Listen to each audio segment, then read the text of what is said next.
మనిషి చనిపోయే ముందు దివ్య దృష్టి వస్తుందా? ఈ విశ్వాన్నంతా చూస్తాడా? ఆశ్చర్యంగా ఉంది. రండి ఆ వివరాలేంటో చూద్దాం.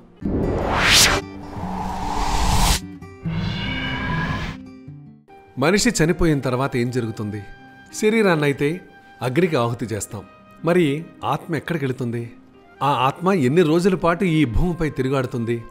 అసలు చనిపోయిన వారి గురించి హిందూ పురాణాలు ఏం చెబుతున్నాయి?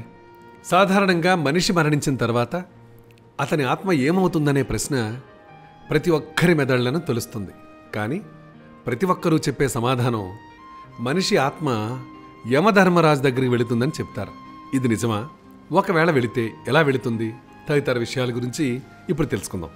మనిషి మరణానంతరం జరిగే పరిణామాల గురించి హిందూ శాస్త్రం ప్రకారం గరుడ పురాణంలో వివరించడం జరిగింది. మరి కొంచెం సేపట్లో చనిపోతాడనగా మనిషికి సృష్టి అంతా కనిపిస్తుందట. తనకు ఆ సమయంలో దివ్య దృష్టి లాంటిది వస్తుందట. దీంతో అతను ప్రపంచానంతటినీ అర్థం చేసుకుంటాడట. కానీ ఆ క్షణంలో మాత్రం ఏమీ మాట్లాడలేట. అయితే ఆ సమయంలోనే యమదూతలను చూస్తాడట.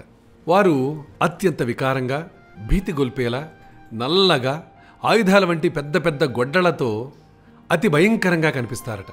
దీంతో మనిషికి నోటి నుంచి ఉమ్మి వస్తూ దుస్తుల్లోనే మలమూత్ర విసర్జన చేస్తాడట.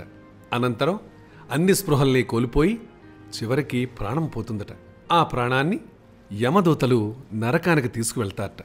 యమదూతలు ఆత్మలను నరకానికి తీసుకెళ్లేందుకు సుమారు 45 రోజుల సమయం పడుతుందట. ఈ క్రమంలో దారిలో ఆత్మల్ని యమదూతలు అనేక చిత్రహింసలకు గురి చేస్తారట. తమను చూసి భయపడినా, ఎక్కడైనా ఆగినా ఆత్మలను కొరడాల వంటి ఆయుధాలతో కొడుతూ యమదూతలు మరీ తీసుకెళ్తారట. దీంతో పాటు నరకంలో విధించే శిక్షలను గురించి యమదూతలు ఆత్మలకు కథలు కథలుగా చెబుతారట. దీంతో ఆత్మలు పాపం ఏడుస్తాయట.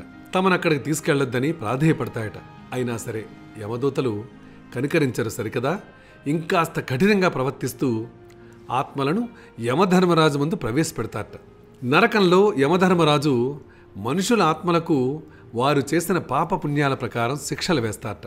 చిన్న చిన్న తప్పులు చేసి పశ్చాత్తాపడుతూ దైవాన్ని ప్రార్థిస్తే వాటిని పాపాల కింద యమధర్మరాజు చూడటట. కానీ దొంగతనం, హత్య వంటి నేరాలకు మాత్రం తప్పనిసరిగా శిక్ష పడే తీరుతుందట. అబద్ధాన్ని కూడా పాపంగానే పరిగణిస్తారట. అయితే పాపపుణ్యాలను లెక్కించటానికి ముందు యముడు ఆత్మలను మరోమారు భూలోకానికి వారి బంధువుల వద్దకు పంపిస్తాడట. ఈ క్రమంలో ఆత్మకు చెందినవారు హిందూ ధర్మశాస్త్రం ప్రకారం కర్మకాండలు, పిండ ప్రదానాలు అన్నీ చేయాల్సి ఉంటుంది.